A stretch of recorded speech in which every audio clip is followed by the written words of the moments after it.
And flames. And cut. That's great. Good. We've got that. That's Fabo. Fabo. Thank you very, very much. Yay! That's the one. Hey, well, thank you very much, everybody, for a great first block. And have a great break. Everyone's having a break, and we will see you back here soon enough. Ladies and gentlemen of the second unit, that is a wrap on block 1.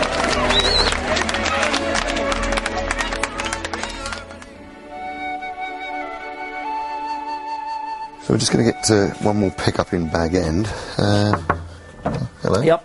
Come on. Oh, sorry, hi Pete. Hey Andy, come on in. Just wanted to do one more pickup in here, if that was all right. What's this? Oh, this is the video blog pickup. Yeah. That's right. There you go, end of block 1. But anyway, we just wanted to say hi to everybody because we haven't done one of these video blogs since the beginning of the shoot. God, it feels like a lifetime. Oh. I mean, it doesn't, because the first week of shooting we did with Andy as Gollum. Here's this precious thing we eat. You weren't a second unit director in those days. You were an actor. You were an old-fashioned old piss. And now I've crossed over to the dark side. You've now gone to the dark side. I'm wiped. I'm absolutely absolutely wiped. It's all yours. Is it? Oh, right, okay. Just give us a good battle. Yeah. Okay. I don't know how you do it.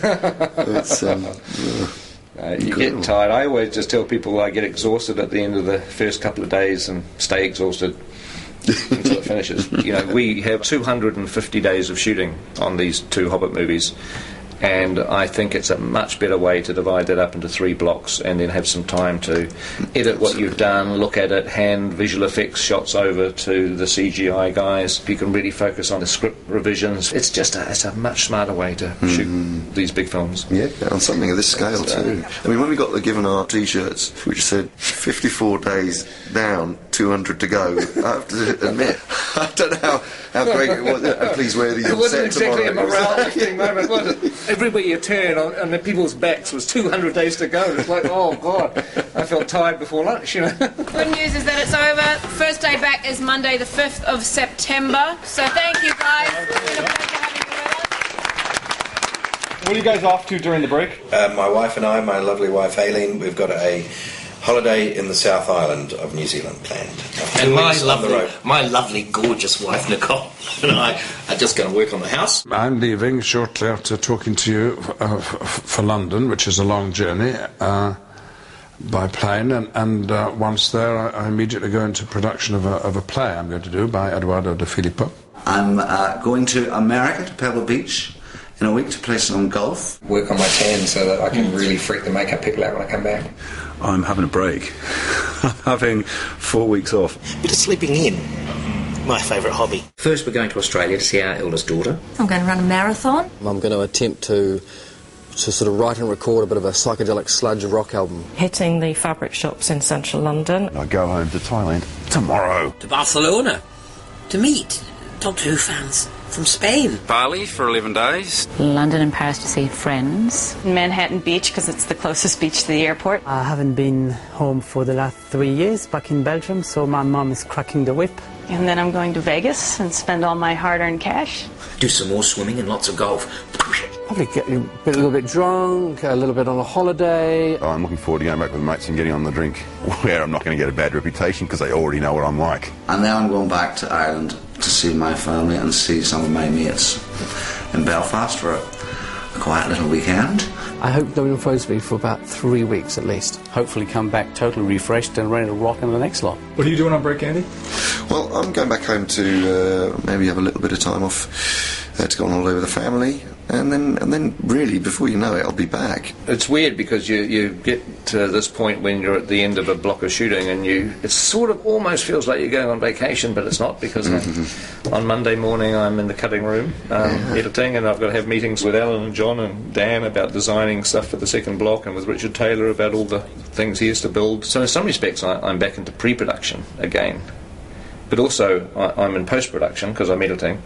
Plus we're in production because we're shooting these movies. So it's sort of like being in pre-production, production and post-production all at the same time. It kind of gets a bit screwy. But before I get to do any of that, I've got to jump on a plane tomorrow morning and go location scouting down the South Island. So we'll take some good pictures. We'll take some good pictures.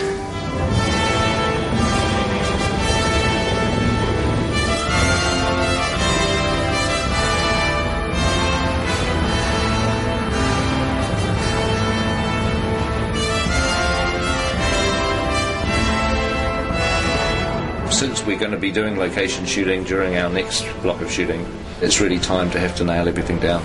Well, on the recce there'll be, it's usually about 17 of us that go. We get around in 5 helicopters usually. It's quite a spectacle when we turn up. Peter, Caro, Zane, Bridget, Andrew, Dan Henner, Simon Bright, art director, Steve Ingram, John Howe, Alan Lee, Eric Sandin, we have Tony Keddy, the grip, Reg Garside, gaffer, myself, location scout Dave Comer joins us, and Peter's assistant Sebastian, the ever faithful Sebastian's there. Here on the mountains I put my hand out and a cup of tea slides into it. That's what we like. There's even a Starbucks up here in the Southern Alps. Slippery, hard to walk, and juggle a cup of tea at the same time on this sort of... I know, it's no mean feat.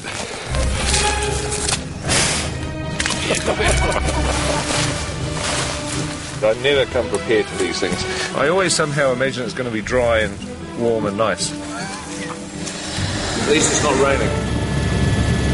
We'll be not just scouting, which is essentially searching for locations, we're now returning to the locations that we liked, and we're going to start to talk about the logistics. The old thing, by the time you've helicoptered everybody in and then you've got to helicopter them out before nightfall, you're not actually here early morning or late afternoon. No, right, you're during the middle of the day. It's all broad daytime. Unless you camp out here. Well, yeah. On set we are allowing approximately half a rugby field for the essential equipment trucks, and then our marquees, crew parking, and also unit-based parking, which is where all our makeup and costume facilities are. If you make a path along the edge of the swamp in essence we need to create space for 2 rugby fields of equipment.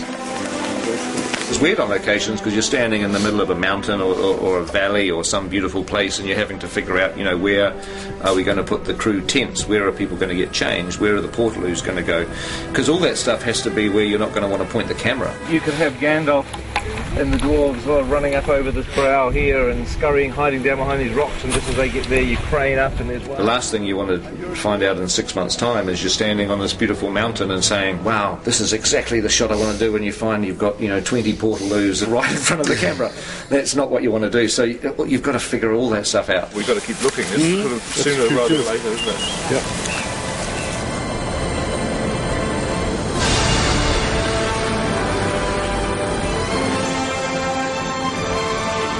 We'll be flying, I don't know, maybe 30 locations, certain locations probably. We're shooting locations around the Mackenzie country, around wilder landscapes below Mount Cook.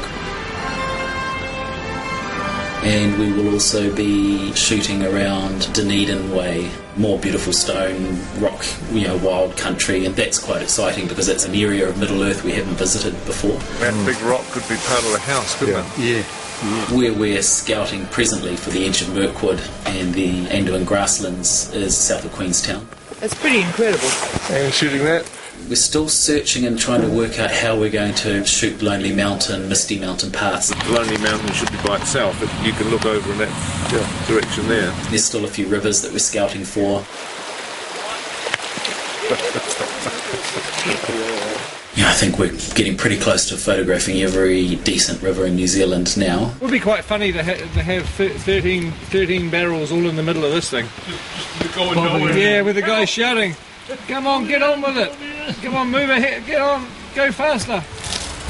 Is it a floater? It's quite heavy.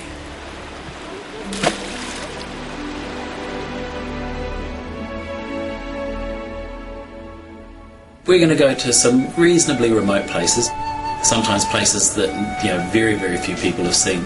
There's plenty of New Zealand that we haven't seen yet. I think people think it's such a small country, and Lord of the Rings, we saw so much of it that we must have seen everything, but believe me, we haven't. There's a huge amount of wonderful locations still to come. Quite a pretty spot, isn't it? That's great, it's a great spot.